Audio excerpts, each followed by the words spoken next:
Scott here with Bonehead Guitars with another Lessons Learned. String throughs. I really like doing string throughs. They look really nice and sharp.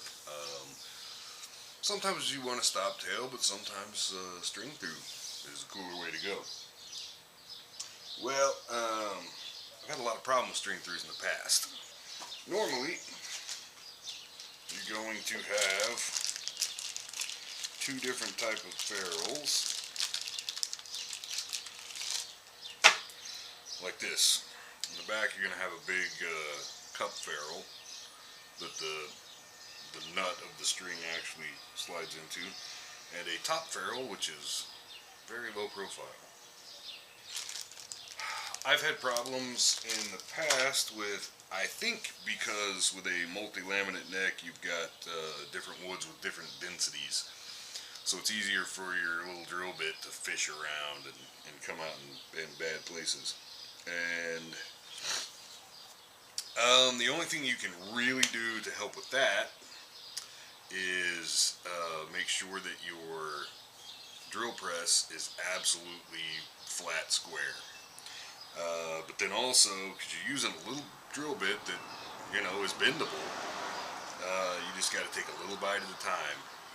Dig a little bit, you come back up and let it, you know, discharge, and bite another, and just, you know, keep going like that. However, okay, in the past I would take a drill bit that was the right size for my top ferrule and dig all the way through. Okay, and then use those holes on the back as a guide for where to put the larger, just deep enough for your back ferrule. Problem is, especially with the smaller strings, when you do that,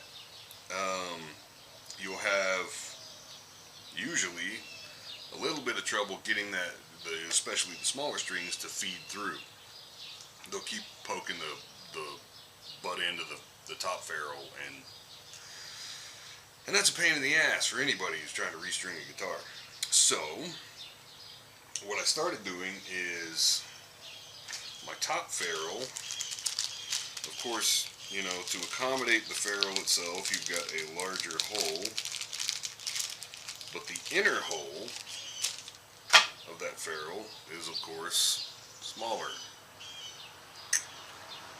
So what I've started doing, I'll use a drill bit that's just about as big as the butt end of that ferrule to do my throughs, and then I will go back and open up those holes just deep enough for the ferrule so it fits, and then do the back as usual, and it seems to be a lot smoother. So you get a nice clean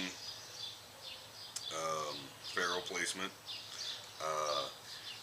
You get the correct placement in the back to match. And when this doesn't work out right, when those don't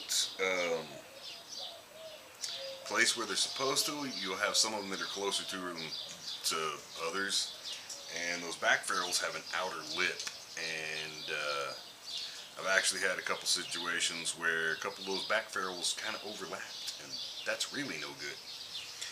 So you take your time and you'll get decent placement through.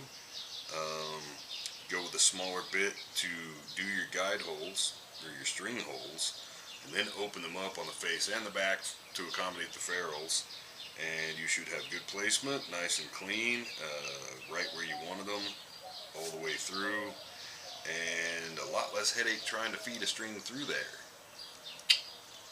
It's also helpful if you can put together something like this where you have a locating pin that fits your front ferrule hole perfectly centered on your bit, so you can center your back ferrule directly over the front hole.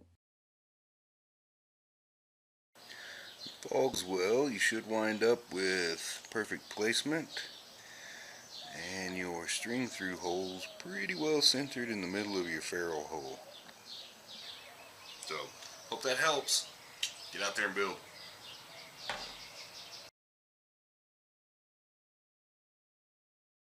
Like, subscribe.